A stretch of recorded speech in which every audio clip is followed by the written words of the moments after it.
Hello everyone, I'm Randy, this is my wife Bree. We're going to be talking today about the future. Ironically, you're asking me, why are we talking about the future? We're talking about the future because there's many different aspects of ways we affect the future. For some it could be education, for some it could be the medical field, for others it could be a very diverse topic. And for me personally, I'm a medic, there's other ways that we can influence. But the things that I want to talk about today are the ways that we can help save lives in the future. The simplest ways to do that is just education. And the types of education that I want you to know about is something that is brought up in the military times. It's also a common training factor for us as medics through the military. And 80% of casualty-related deaths in 2016 were related to hemorrhage control incidents. And when we're talking about hemorrhage control, we're talking about bleeding that could have been controlled. One of the simplest ways to control that type of bleeding is with this device here. It's called the CAT.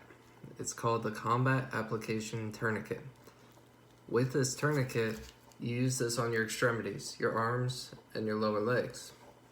With this, you can occlude the blood going out through the extremities by cutting off that blood supply. Naturally, your body is going to shun away from the area that the bleed is going to, but it doesn't always mean that that bleed is going to stop. There are 3 areas otherwise that you cannot stop these bleeds with the use of the tourniquet. There are other improvised versions that you can do. There's also ways that you can do it without using tourniquets.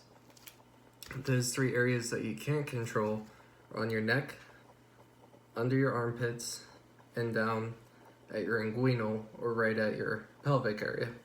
If any of those areas get nicked, those are the 3 major locations for your arteries.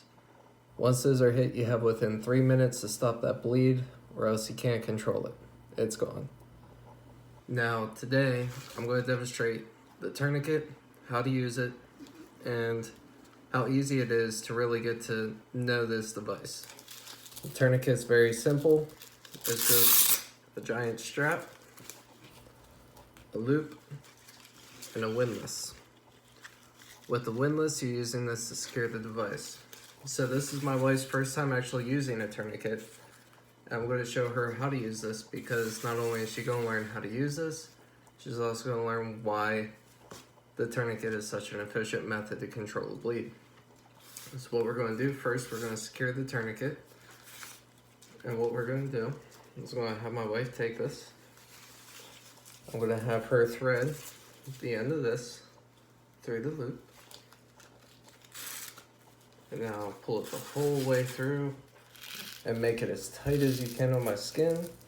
And then fold it back over on itself because this will adhere to itself.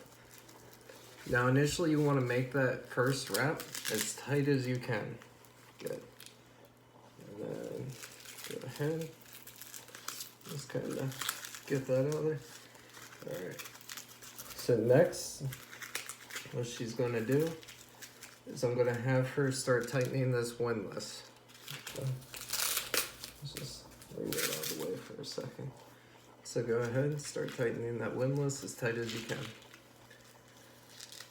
You're not going to hurt me, so you can tighten. The reason why we're tightening this windlass right now is because what it's doing is it's applying more pressure to the site of which it's applied. When you're applying a tourniquet, the width of the tourniquet should be no less than 1 inch wide. The reason why you want it to be so wide is because you're allowing an even space of weight distribution into that area. That way you're not damaging any cells or anything else. So right now, easiest way to check to see if she's done this right is to see if I have a pulse in my wrist or radial pulse. I don't feel a radial pulse. I'll let my wife double check. So right about in there. Feel anything? Okay. So now that we know that there's no radial pulse in there, we know that the tourniquet is properly applied. The reason why we want to make sure that this is done so is because in a field use, we want to make sure that no blood is going out in an area that it shouldn't be. Granted, blood shouldn't be coming out in general anyway. That's generally a bad sign. If you're bleeding, stop it, please. Now, the reason why we do this, it's not a last-ditch offer. It's to make sure that anything that could be prevented is prevented. When a tourniquet's applied properly, you don't have to worry as much about time, just making sure that the intervention stays in place until you can put a better intervention in place. And there's many ways to do that, but what we're going to do, we're going to go ahead and we're going to slowly release pressure on that. The reason why you don't want to release the pressure too fast is just because when you're letting that blood flow go back in, you want to make sure that you're slowly releasing it back into the system. You don't want to go opening the floodgates too quick. And then after she's done so, we're just going to go ahead and take this off.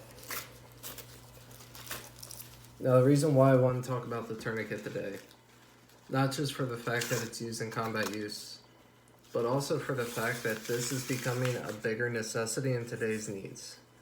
Just because there have been so many incidents of mass casualties throughout the United States and across the world in this matter, that knowing how to control bleeding, even if it's just small bleeding, is a very important asset. And this could potentially save somebody's life if you do it properly.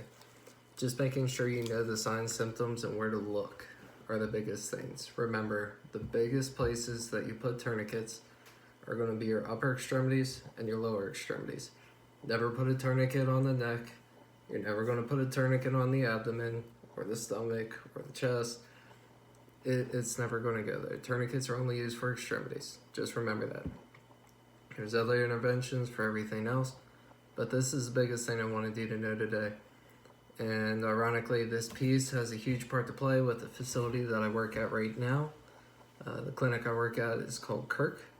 Ironically, General Kirk founded 1/3 of the research to be able to preserve a lot of the tissue for amputees in today's society. So back in the 60s when the clinic was founded, it was originally a hospital. And with his research and a lot of studies and a lot of trial and error, amputees are being able to save more and more of their limbs through today's research, courtesy of military medicine. And because of that, I just wanted to kind of give that a little bit of a personal shout out. But hopefully you learned a lesson in today's video. If there's anything you want to know or any more details about the tourniquet you would like to know, feel free to reach out and we'll give you an answer. Thank you for watching. Have a good day.